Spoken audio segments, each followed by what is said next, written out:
All right, so I don't give out financial advice, but I give out advice based off of the stuff that I've done in the last couple of years that has worked for me. And I wasn't sure if it was actually going to work when I first started, but now, let's say 6 or 7 years removed from starting, probably closer to 8, I have the receipts and everything that I did worked. So here's some of the stuff that I invested in specifically, but also the mindset and the methodology of why and how I did all this stuff.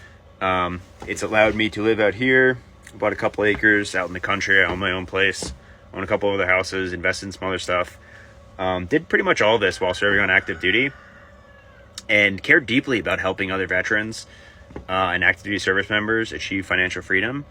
The problem that I run into is a very, very, very, very, very few amount of you actually listen. And I can't make you fucking listen. But I can tell you that I have access to 7, 8, 9-figure entrepreneurs. I've talked to 2 or 3 billionaires. And I give out really good fucking advice. And that's not me being arrogant. That's me being factual. Like, it's been inherently good advice.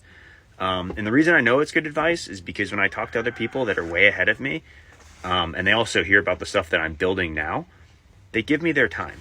And when people that are richer and wealthier than you and farther ahead on the journey of life in business give you their time, you're onto something.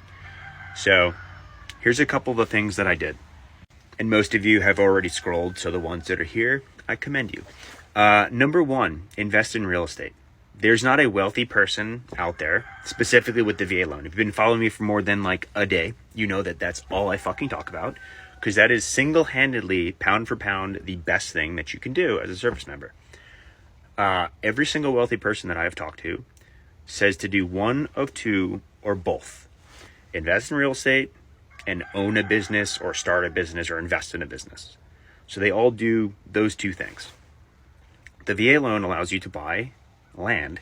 You can buy this with $0 down, which gives you maximum leverage. And then all you have to do is manage the cash flow. You have to make sure that you can make the payment. And of course, that comes with its own set of things that you have to worry about. But it worked. It made me hundreds of thousands of dollars in a very short amount of time for putting no money down. Now, what I should have said first was I invested up here. I spent thousands, tens of thousands, if you really aggregate all of it, 100,000 plus, in developing my brain. I went to courses, I went to seminars, I paid for masterminds, I paid for books, I paid for more courses, more materials. I invested heavily in my brain, and I built my brain to think and understand and talk to people and network. And I started learning the ways of the wealthy and the people that were ahead of me. And then I started taking that knowledge and I started practically applying it to real world shit. And that's when I started to make more money. Also, because I started to understand debt and I started to understand real assets, I'd also bought some gold and silver early on, and people thought I was a fucking lunatic. And I don't look like a lunatic today. When I was buying real estate in 2019, 2020, when everybody told me that during COVID, it was going to go to zero and I was going to lose all my money, it didn't. I listened to the people that were ahead of me, not the people that were behind me telling me, don't do this, you're going to lose all your money. I continued to invest, and it worked. I bought a shit ton of crypto also. I saved my money, and everybody's like, it's a fucking scam, and it's not. It worked. I'm up a lot. But I took the risk on all of those things, and you will never go from where you're at into where you can be or could be or want to be if you're not willing to take that little bit of a risk.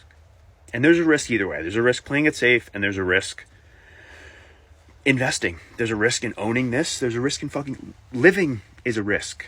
So it gets pretty quick to a philosophical decision. Do you want to try and get better, or do you want to stay right where you're at? I've given this information away for free for years. The people that have listened have come back and thanked me. The people that haven't, I don't know where they are. I hope they're in a great place. I don't hope for the worst for anybody. But I can't help you, and the people that want to help you, they can't help you if you don't fucking listen. So my recommendation would be to listen and to take action on the advice that you're being given. So, hope everybody's having a great fucking day.